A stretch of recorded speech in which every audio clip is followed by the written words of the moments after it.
तो इम्पैक्ट क्या पड़ने वाला है सर दक्षिण के दो कैंडिडेट्स?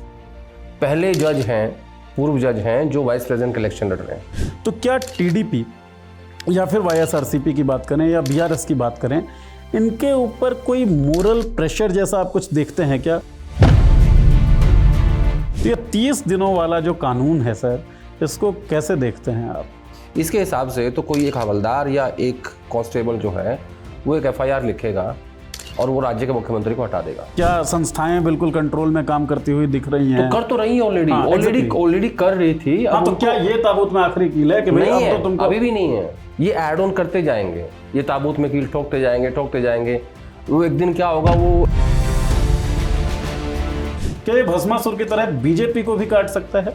जो पीएमएलए को पावर्स दी गई थी, किसने दी थी? चिदम्बरम साहब ने, राइट, है ना? जेल कौन गया? चिदम्बरम साहब। अरे सरकार से बड़ा गुंडा कोई नहीं होता, ठीक बात है, चाहे किसी की भी हो। तो आप जो लामबंद होने की कोशिशें विपक्ष कर रही है, आप मौका भी दे रहे हैं।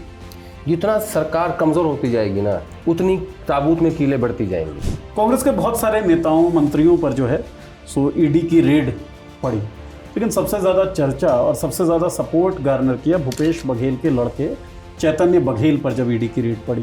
छत्तीसगढ़ की राजनीति आजकल बहुत कांग्रेस पार्टी के एक ड्राइवर है जिन्होंने मेरा ध्यान बड़ा आकर्षित किया हुआ है। राजनीति में ड्राइवर कहाँ से आ गया? बस सर अब आप ही बताएंगे, कहानियों के बादशाह आप है। उनका नाम है अलंकार सवई। अलंकार, ये क्या कहानी है सर इन ड्राइवर साहब की? इतने पावरफुल व्यक्ति हैं आज के डेट में कि सोशल मीडिया पर बहुत सारी बातचीत चल रही है जगदीप धनखड़ के बारे में कि कहाँ हैं जगदीप धनखड़।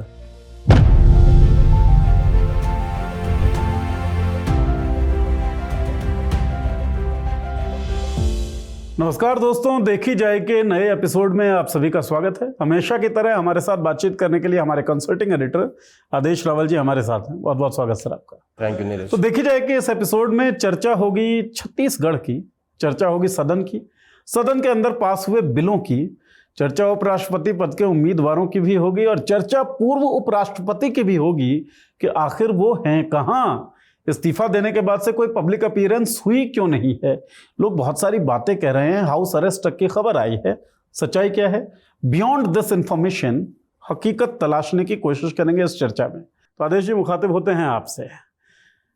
चर्चा चल रही थी कि भाई दक्षिण को पॉलिटिकली कमज़ोर किया जा रहा है, हिंदी इम्पोजिशन की बात हो या फिर जो दोबारा से विधानसभाएं और लोकसभाएं जो हैं, कॉन्स्टिट्यूंसी जो है उनका डिमार्केशन होगा, उसमें भी साउथ को नुकसान हो सकता है।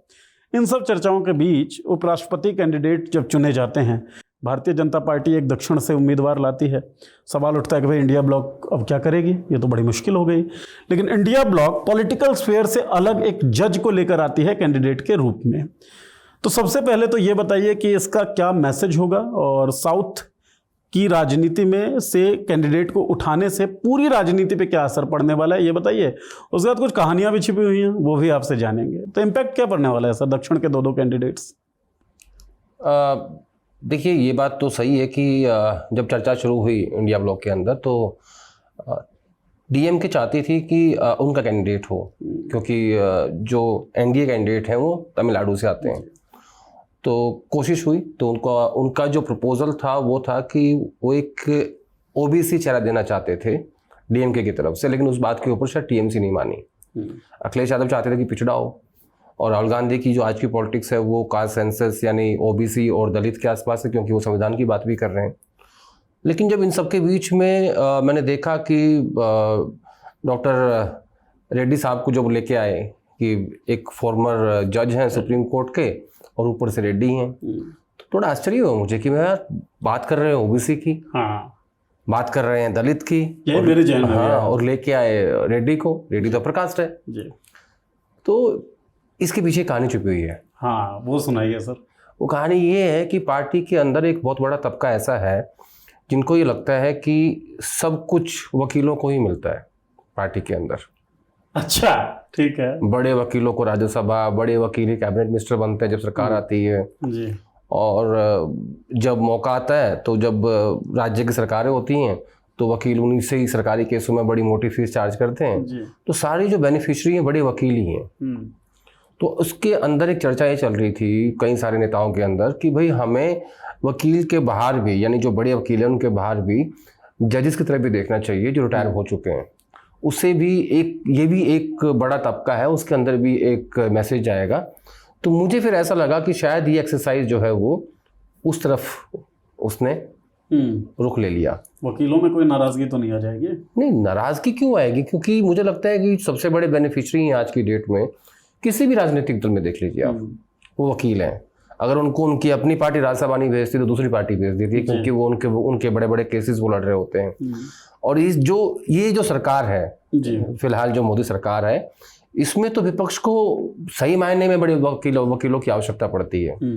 क्योंकि मैं कल ही देख रहा था कि एमओएस फाइनेंस ने जवाब दिया सदन के अंदर, कहा कि ईडी ने पिछले 10 साल में 193 नेताओं के खिलाफ केस दर्ज किए और उनमें से सिर्फ 2 ही कन्विक्ट हुए। राइट।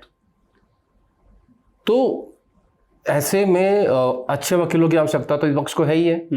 लेकिन ये बात सही है, तो एक चर्चा थी, तो मैंने उसमें देखा कि इसके पीछे की कहानी क्या है।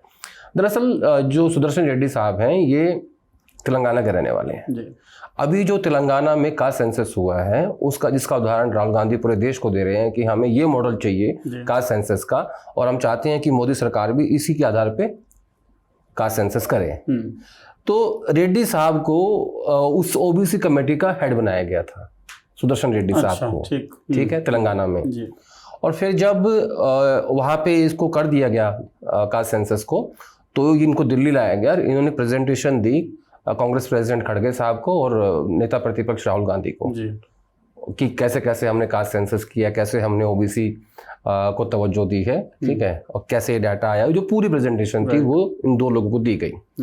उसके बाद कांग्रेस पार्टी के नए इंदिरा भवन में सांसदों को बुलाया गया, फिर उनको भी प्रेजेंटेशन दी रेड्डी साहब, वो भी रेड्डी साहब ने दी।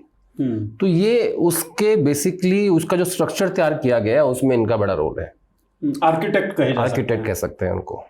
अब आप कहेंगे कि भाई टीडीपी और वाईएसआरसीपी को फंसाने की कोशिश की है कि भाई वो अपना वोट इनको देंगे। देखिए, रेड्डी साहब जो है वो अपर कास्ट है, ठीक है। टीडीपी जो है वो खम्मा पार्टी है, ठीक है। उनका कोई ज्यादा बेस है वोटों का, वो रेड्डीज नहीं है। वो जगन रेड्डी का हो सकता है, लेकिन जगन कहेंगे तेलंगाना से या तो आंध्रा से है ही नहीं, इसलिए मैं तुमको वोट नहीं दूंगा। तो कोई ऐसा फंसाया नहीं गया है। मुझे लगता है कि टीडीपी और वाईएसआरसीपी से ज्यादा ये एक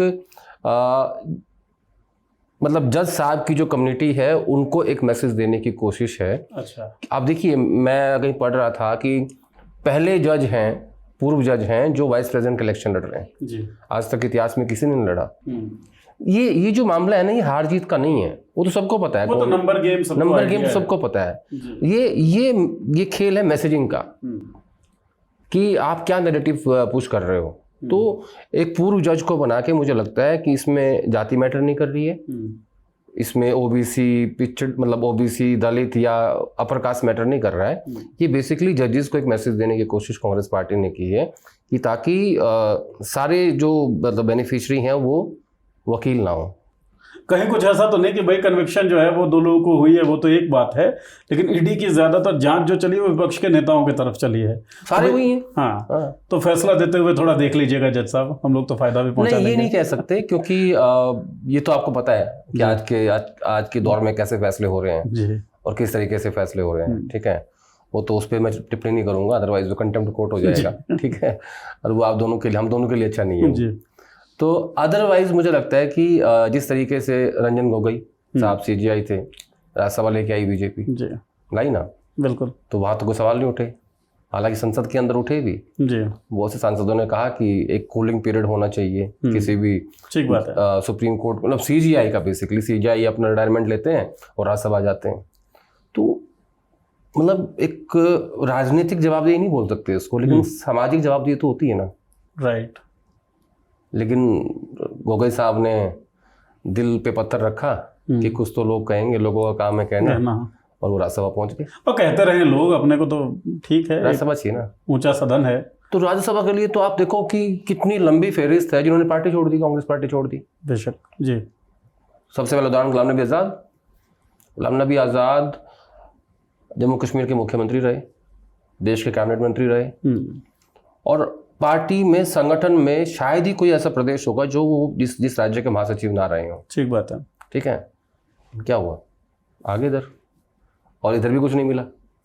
तो मुझे ऐसा लग रहा है सुदर्शन रेड्डी साहब को, एक पूर्व सुप्रीम कोर्ट के जज को, एक पूर्व हाई कोर्ट के मुखिया को जो ये बनाया गया है वाइस प्रेसिडेंट कैंडिडेट, मुझे ऐसा लग रहा है कि ये एक माय लॉर्ड्स की जो कम्युनिटी है उनको एक संदेश देने की कोशिश है। ये इसको आप जाति जोड़ के मत देखिए। सर मैं एक चीज़ जानना चाहता हूँ अपनी समझ के लिए, मुझे लगता है कि दर्शक भी जानना चाहेंगे कि टीएमसी शायद ये चाहती थी कि भाई पॉलिटिकल स्फीयर का कैंडिडेट ना हो, जिसका पॉलिटिकल हिस्ट्री ना रही हो, ऐसा कोई कैंडिडेट हो। तो जज हैं तो वो चीज़ तो एक चेक मार्क लग जाता है, साउथ इंडिया से हैं, जज हैं, आरएसएस का बैकग्राउंड नहीं है जैसा कि जो एनडीए ब्लॉक के जो उम्मीदवार हैं उनका है। तो क्या टीडीपी या फिर वाईएसआरसीपी की बात करें या बीआरएस की बात करें, इनके ऊपर कोई मोरल प्रेशर जैसा आप कुछ देखते हैं क्या, या कोई संभावना आपको लगती है क्रॉस वोटिंग वगैरह की? नहीं, देखिए जिस दिन सरकार ने, एनडीए ने घोषित किया कि हमारे सीपी राधाकृष्णन जी हमारे उम्मीदवार होंगे, उसके बाद राजनाथ सिंह ने खड़गे साहब को फोन करके समर्थन मांगा था कि आप हमारे कैंडिडेट को समर्थन दे दीजिए। अगर सीपी राधाकृष्णन जी का बैकग्राउंड आरएसएस का नहीं होता तो मुझे लगता है कि इनको समर्थन मिल सकता था। लेकिन आरएसएस के बैकग्राउंड के व्यक्ति को अगर वॉक ओवर दे देती इंडिया अलायंस या विपक्षी पार्टियां, तो मैसेज अच्छा नहीं जाता। एक बार तो मुझे लगा था कि शायद कैंडिडेट नहीं देंगे, लेकिन जब उनका बैकग्राउंड आरएसएस का बताया गया, जब ये चीजें सामने आई, तब ये कलेक्टिव डिसीजन हुआ कि नहीं, हम कैंडिडेट देंगे। और तब मैंने कहा कि जो पूर्व जज को ये लोग लेके आए। अब आपने कहा कि टीडीपी और वाईएसआरसीपी पे मॉरल प्रेशर होगा, वो बिल्कुल नहीं होगा। पहली बात तो मैंने कहा कि टीडीपी का तो वोट बैंक ही रेड्डी नहीं है, खम्मा पार्टी है, ठीक है, उसका जो मेजर चंक है वो खम्मा है। दूसरा वाईएसआरसीपी, जगन रेड्डी सत्ता में तो है नहीं, विपक्ष में बैठे हुए हैं, और उनका तो उन्होंने भी आरोप भी लगाया कि राहुल गांधी के टच में नायडू साहब और फोन पे बात करते हैं। ठीक है, तो हालांकि वो मुझे लगता है कि वो जो राजनीति आंध्र प्रदेश की है ना, वो वहां के लिए था, वो दिल्ली के लिए नहीं था वो। ठीक है, तो कोई ऐसा प्रेशर मुझे नजर नहीं आता है किसमें कि जिसमें लगे कि नहीं यार, अगर हमने ये नहीं किया तो हम चुनाव हार जाएंगे। दूसरा, 1 साल पहले इस राज्य में चुनाव हुआ है, 4 साल के बाद वहां चुनाव होना है। 4 साल राजनीति में बहुत लंबा समय होता है, लोग 4 दिन में भूल जाते हैं कि क्या हुआ है। ठीक बात है। तो कोई ऐसा प्रेशर मुझे नजर नहीं आता, ना टीडीपी के ऊपर और ना जगन रेड्डी के ऊपर। अधिवक्ताओं की बात आपने की कि वकील बहुत सारे बेनिफिशियरी रहे हैं, बहुत सारे नाम हैं, लेकिन मैं उन नाम की चर्चाओं पर नहीं जाऊंगा। अपने बातचीत में ये सर आपने एक जो बात बोली कि ईडी की कार्रवाई 193 लोगों के खिलाफ हुई है। एमओएस हैं, एमओएस फाइनेंस है पंकज चौधरी, उन्होंने बताया सदन को कि पिछले 10 साल में ईडी ने 193 लोगों के खिलाफ, विपक्षी नेताओं के खिलाफ, इसमें महत्वपूर्ण पता क्या है, विपक्षी नेताओं के खिलाफ कार्रवाई की है, जिसमें सिर्फ 2 का कन्विक्शन हुआ है।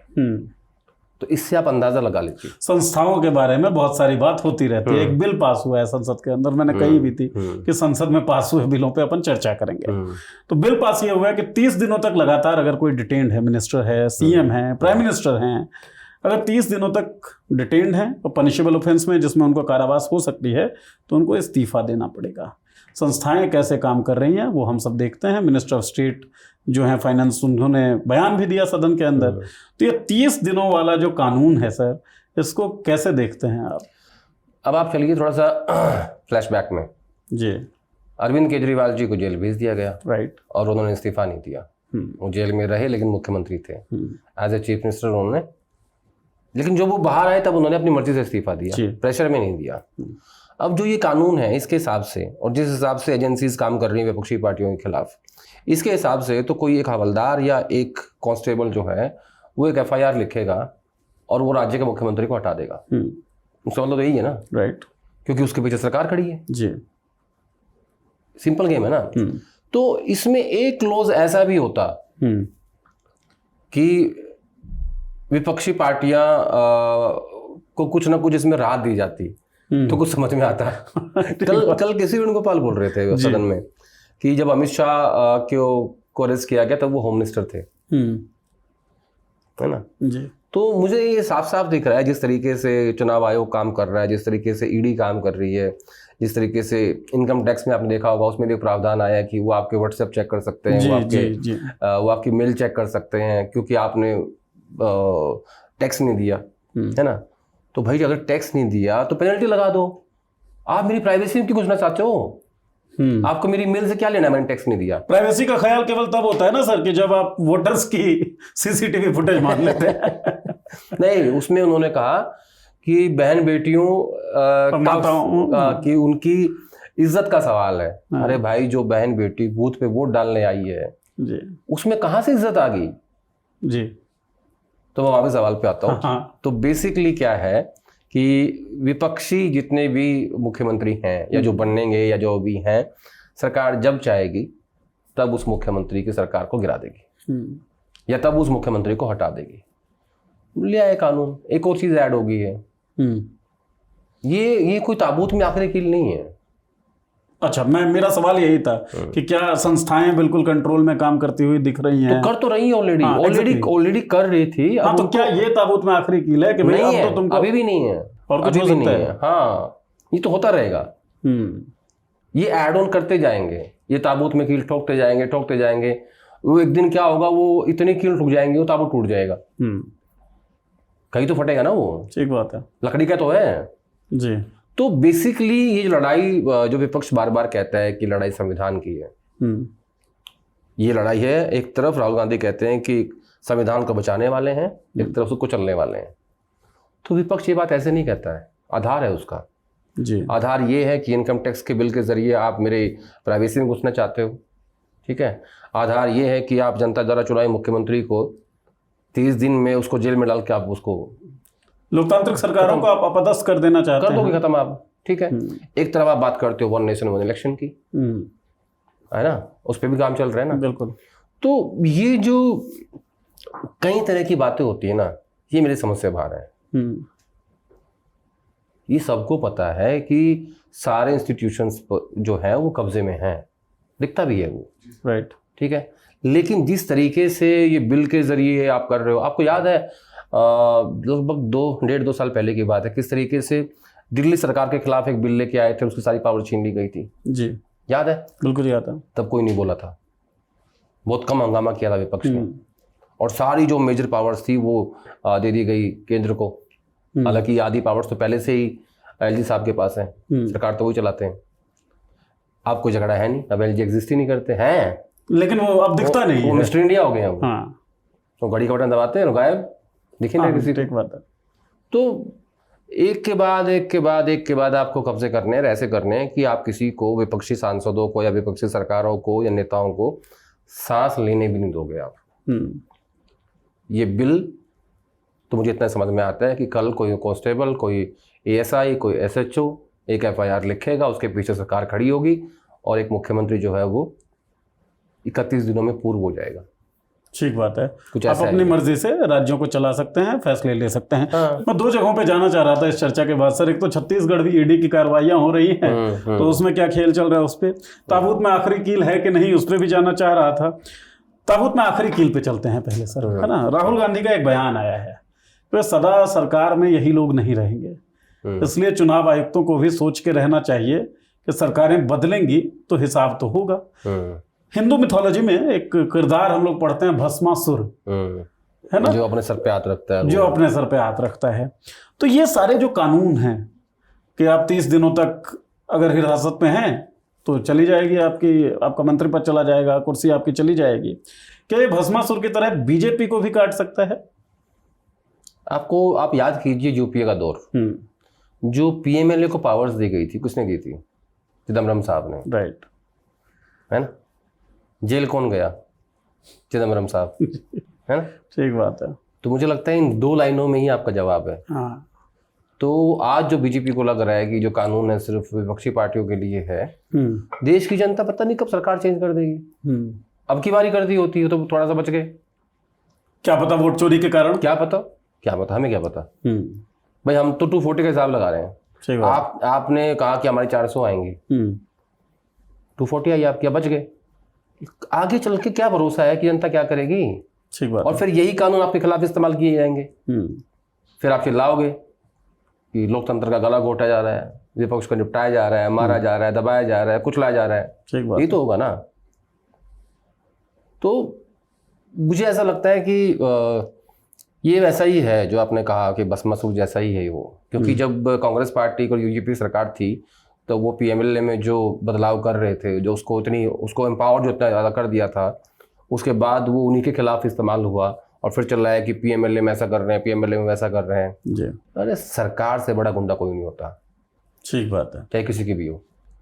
और सत्ता आनी जानी चीज है। हाँ, आनी जानी चीज़ है, किसी की नहीं है, 5 साल की है। कब कुर्सी किसी की जाएगी पता नहीं लगेगा आपको। एहसास ही नहीं होने के लोग। जनता इतनी नाराज हुई कांग्रेस पार्टी से कि तीसरा टर्म दे दिया। ठीक बात है ना।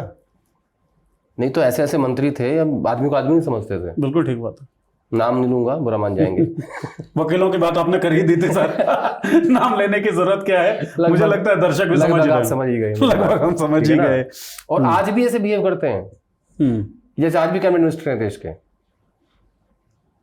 मेरे जहन में ना एक ख्याल चल रहा था सर, ख्याल मेरे अंदर ये चल रहा था कि जब आप थोड़े बहुत कमजोर पड़ते हैं ना, जिसके बारे में हमने कई बार चर्चा की कि मोदी कमजोर हो चुके हैं, 240 सीट आई हैं, तो आप लूज बॉल्स डालने लगते हैं जिससे और ज्यादा हिट होता है, कभी बाउंड्रीज लगते हैं, कभी सिक्सेस लगते हैं। तो क्या आपको लगता है वोट चोरी का आरोप इसने पूरे विपक्ष को कंसोलिडेट करने का काम किया? क्योंकि सबको लगा कि भाई इसमें केवल राहुल गांधी को नुकसान नहीं है, या केवल अखिलेश यादव को नुकसान नहीं है, या केवल ममता बनर्जी को नुकसान नहीं, नुकसान है सबका नुकसान है।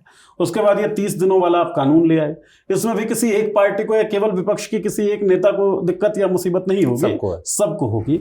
तो आप जो लामबंद होने की कोशिशें विपक्ष कर रही है, आप मौका भी दे रहे हैं।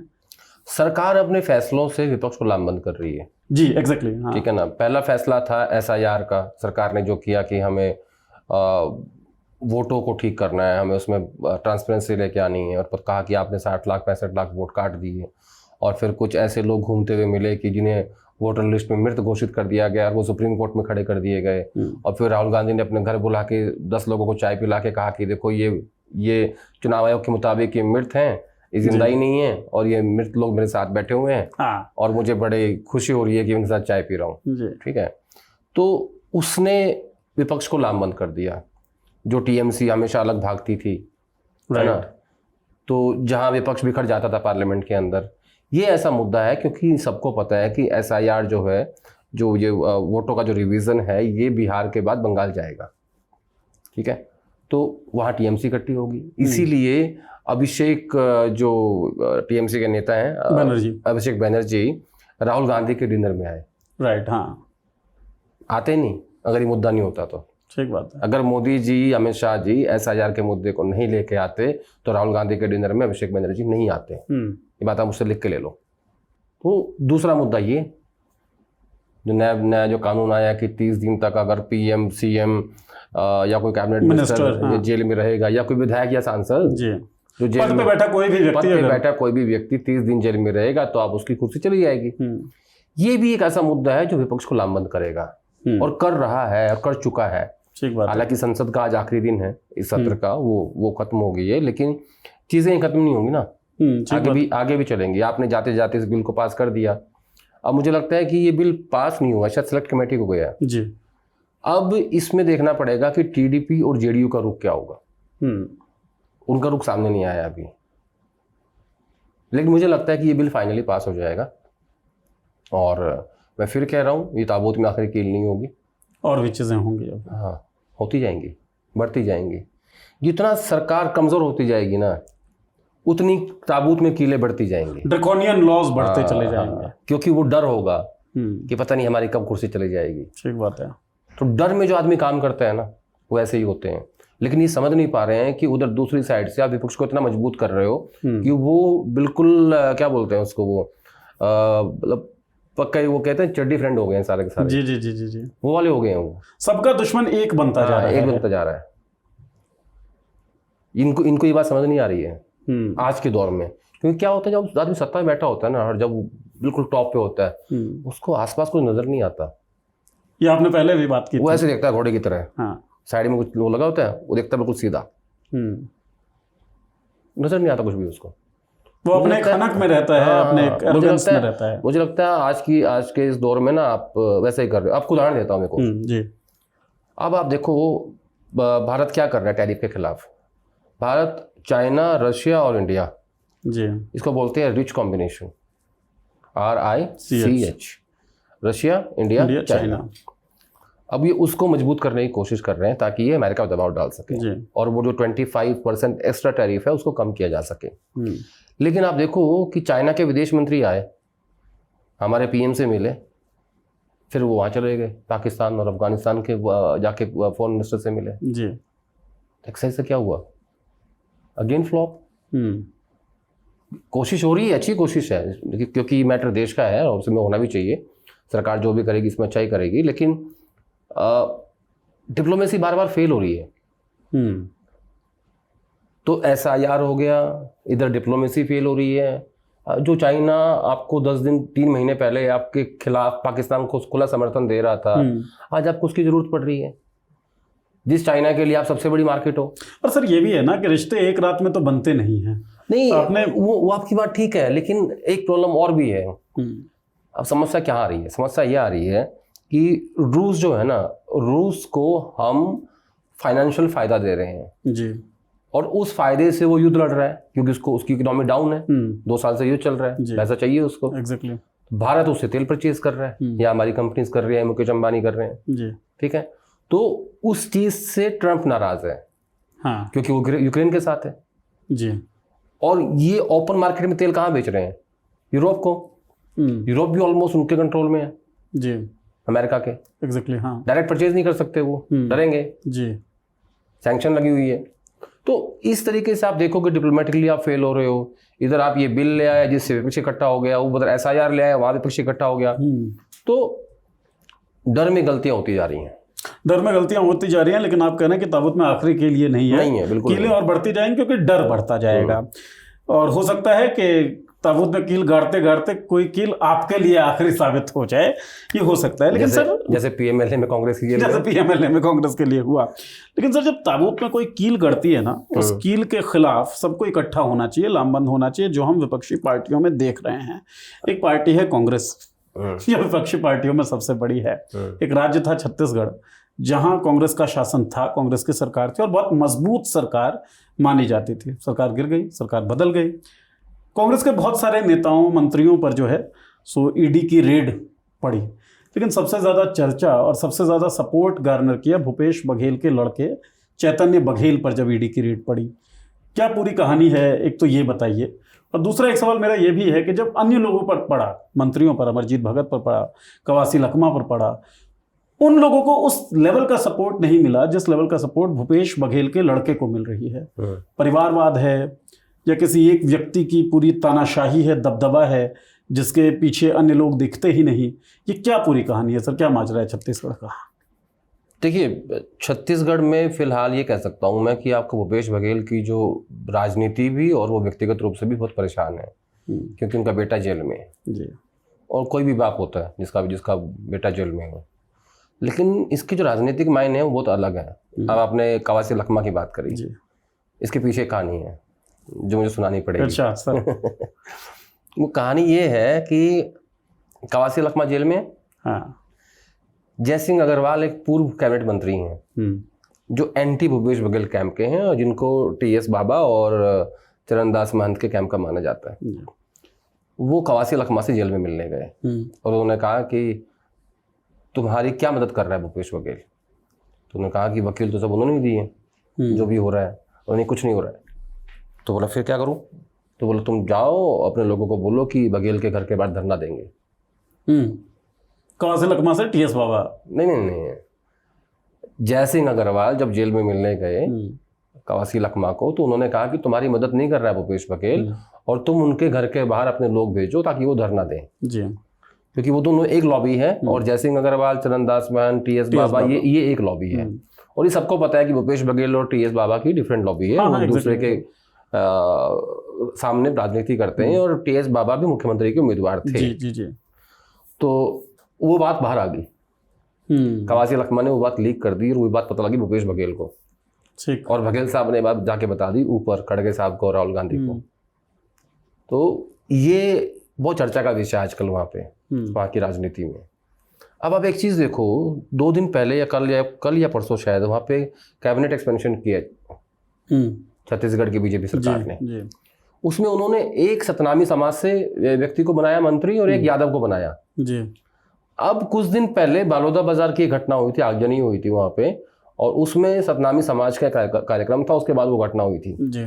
इसके बाद इनके एक एमएलए जेल भी गए थे, कांग्रेस पार्टी के एमएलए थे, वो नाम मुझे याद नहीं आ रहा, यादव है शायद वो भी, वो जेल गए थे। अब देखो कितना प्रेशर होता है, बीजेपी कैसे ठीक करने की कोशिश करती है कि उसने उस सतनामी समाज की जो नाराजगी थी उसको दूर करने के लिए एक मंत्री बना दिया और एक मैसेज दे दिया और एक यादव बना दिया जी। तो छत्तीसगढ़ की राजनीति आजकल बहुत जैसे चलती है बाकी राज्यों में, जैसे कांग्रेस पार्टी के जो बाकी हर जगह 2-2 खेमे हैं, 3-3 खेमे हैं, एक दूसरे के खिलाफ लगे रहते हैं। दरअसल क्या हुआ था, जब छत्तीसगढ़ हारे तो भूपेश बघेल ने कहा कि मुझे कोई पद नहीं चाहिए राज्य में, क्योंकि मैं मुख्यमंत्री था, अभी हारा हूँ। तो उन्होंने उमेश पटेल का नाम दिया था कि उमेश पटेल को बनना चाहिए सीएलपी का नेता। उमेश पटेल मेरे हिसाब से वो व्यक्ति हैं इनके फादर की डेथ हो गई थी जब जो अटैक हुआ था, नक्सली अटैक, एक बड़ी लीडरशिप 2012-13 की बात है, कांग्रेस पार्टी लीडरशिप सफाया हो गया था। जी जी जी। शायद ये नंद कुमार पटेल के बेटे ना हो, अगर मैं सही हूँ तो उसको चेक कर लीजिएगा, और अगर हम गलत है तो माफ़ कर दीजिएगा। तो बघेल साहब चाहते थे कि उमेश पटेल जो है वो सीएलपी बने, ठीक, लेकिन नहीं बने। चरणदास महंत को सीएलपी बनाया गया। टीएस बाबा के खेमे के जो हैं, टीएस बाबा, चरणदास महंत, जयसिंह अग्रवाल।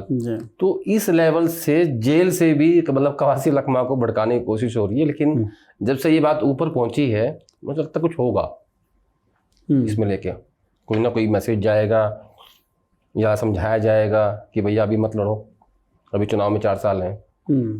तो कुछ वैसा चल रहा है। इसके पीछे की कहानी ये है जो आप जानना चाह रहे थे। ठीक ठीक ठीक सर। ड्राइवर्स की बड़ी भूमिका होती है सर, महाभारत के युद्ध में भी थी। अर्जुन के ड्राइवर जो बने वो कृष्ण बने, और कहते हैं युद्ध अर्जुन को उनके ड्राइवर कृष्ण के आशीर्वाद से ही या प्रोत्साहन से जीतने को मिली। राजनीति में ड्राइवर कहाँ से आ गया?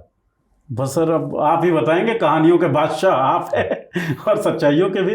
कांग्रेस पार्टी के एक ड्राइवर है जिन्होंने मेरा ध्यान बड़ा आकर्षित किया हुआ है। राहुल गांधी की गाड़ी चलाते हुए दिखते हैं, बड़ी बड़ी दाढ़ी है। ड्राइवर वो हैं कौन सर? कहाँ पे चला रहे हैं गाड़ी? अलंकार यात्रा में जी।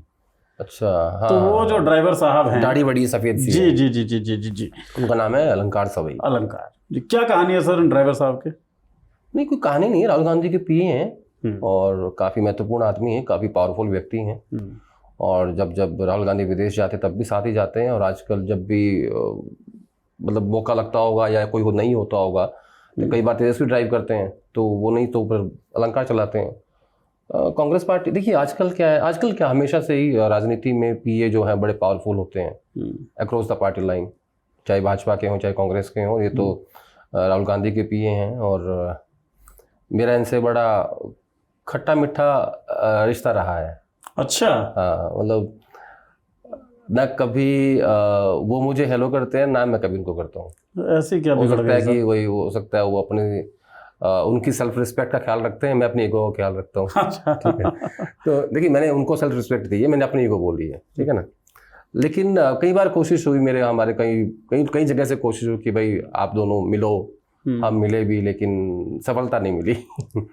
लेकिन इतना है कि इतने पावरफुल व्यक्ति हैं आज की डेट में कि किसी भी राज्य के प्रदेश अध्यक्ष बना सकते हैं, किसी को हटवा सकते हैं। अच्छा, उनका वैसा मामला है।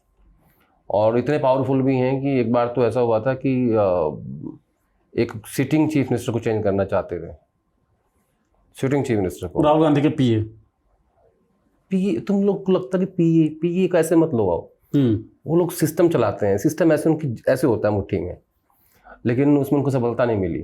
उसमें थोड़ा रोल मेरा भी था। अच्छा, वो क्या था कि वो एक्चुअली जो अंदर घटना हुई ना, जो कुछ मीटिंग में हुआ जी, वो मुझे पता लग गया था। वो मैंने हालांकि मैंने बहुत टाइम से राहुल गांधी के स्टाफ के बारे में बात करना बंद कर रखा है, मैं करता नहीं हूँ, लेकिन तुमने सवाल पूछ लिया बता देता हूँ। तो एक राज्य के चीफ मिनिस्टर थे, उनके 2.5 साल पूरे हो गए थे और 2.5 साल दूसरे व्यक्ति को मिलना था। ठीक, तो वो चीज़ बाहर आ गई, मतलब बाहर क्या आई, मैंने वो ट्वीट कर दिया। राजस्थान छोड़ो ना स्टेट में मत जाओ, समझ आइए। तो जनता समझ लेगी अपने आप। तो मैंने वो ट्वीट कर दिया और उसके बाद वो चीज़ें उल्टी हो गई ओके।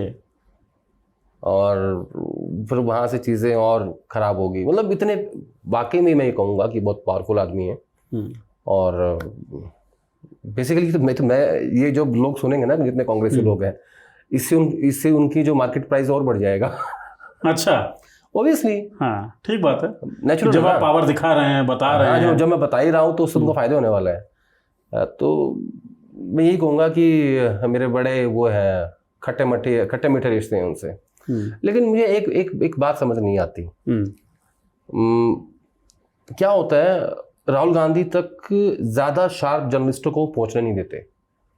जो उनकी, मैं एक व्यक्ति की बात नहीं कर रहा हूँ, जो भी उनकी जो सिस्टम है, जो टीम है जी, वहाँ वो हमेशा, मुझे कहना नहीं चाहिए, with due respect to my fraternity, वहाँ हमेशा वो जिनकी राजनीतिक सोच ज़्यादा नहीं है ना, या सोच नहीं पाते, या थोड़ा सा, मैं वो शब्द इस्तेमाल करना नहीं चाहता, मैं उससे बच रहा हूँ, तो उन लोगों को वहाँ तक पहुँचाते हैं।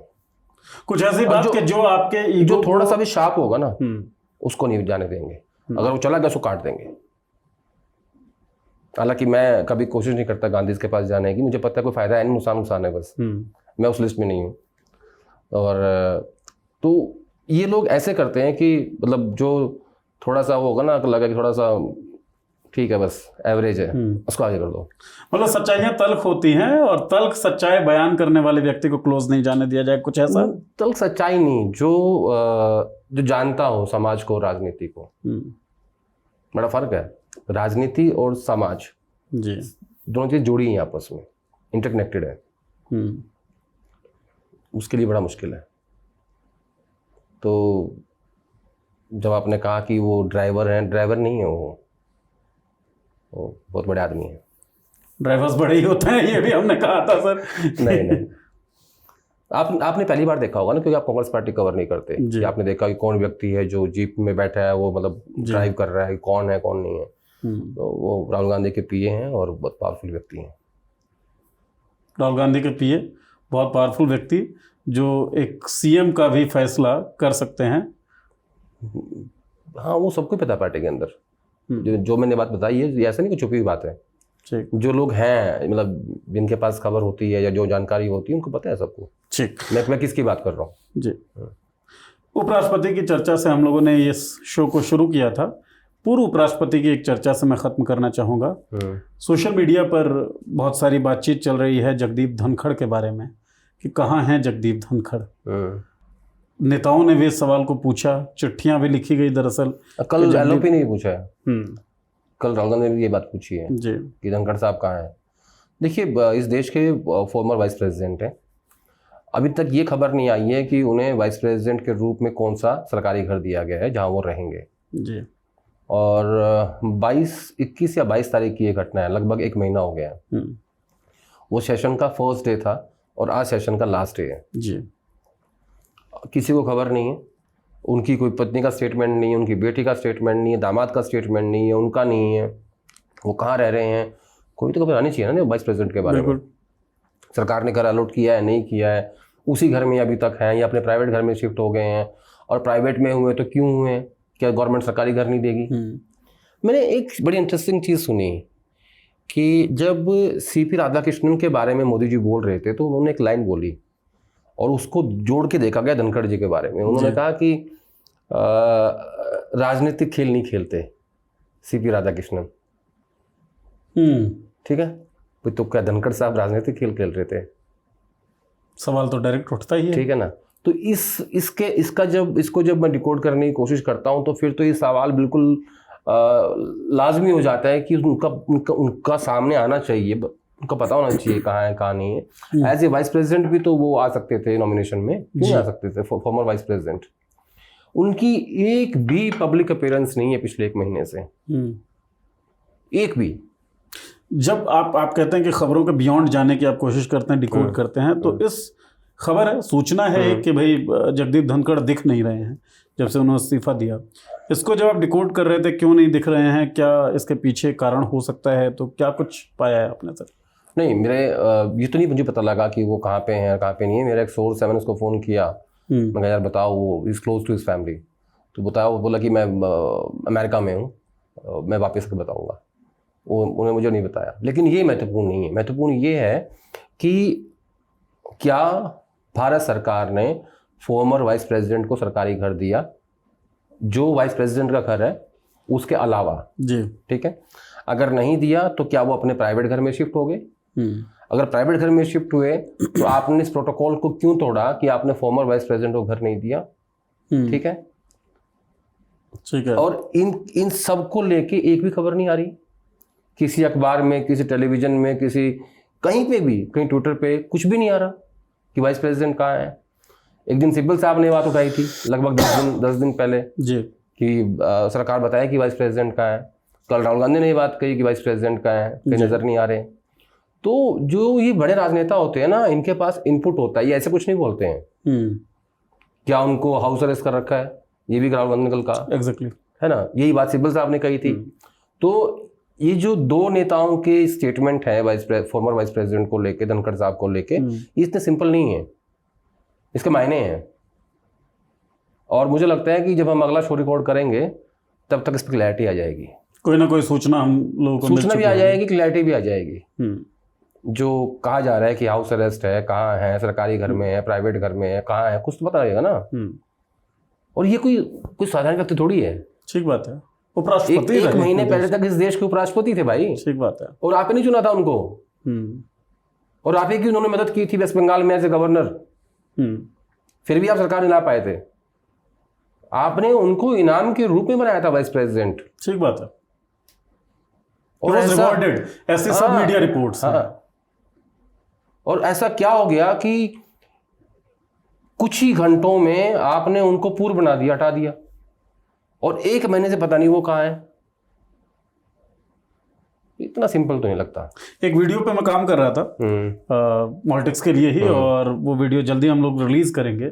द कैरावान की एक रिपोर्ट में पढ़ रहा था जिसमें बीजेपी के किसी व्यक्ति ने कैरावान के रिपोर्टर से बात करते हुए कहा है कि नरेंद्र मोदी अपने खिलाफ किए गए कामों को भी नहीं भूलते हैं, और अपने खिलाफ जो व्यक्ति काम करता है उनके खिलाफ उसको भी नहीं भूलते हैं, और समुचित कार्रवाई उसके खिलाफ होती है। तो जो मैंने बताया कि राधा कृष्णन जी के कार्यक्रम में जो उन्होंने भाषण में कहा जी कि सीपी राधा कृष्णन जी जो है वो राजनीतिक खेल नहीं खेलते, है ना, तो क्या चीज हर्ट कर गई? तो उन्होंने ये कहा है कि मैं भूला नहीं हूँ। एग्जैक्टली, तो भूले नहीं है। इसीलिए जगदीप धनखड़ का ना दिखना, उनका पब्लिक अपीयरेंस ना होना कोई सिंपल सी कहानी नहीं है, कोई साधारण सी बात नहीं है।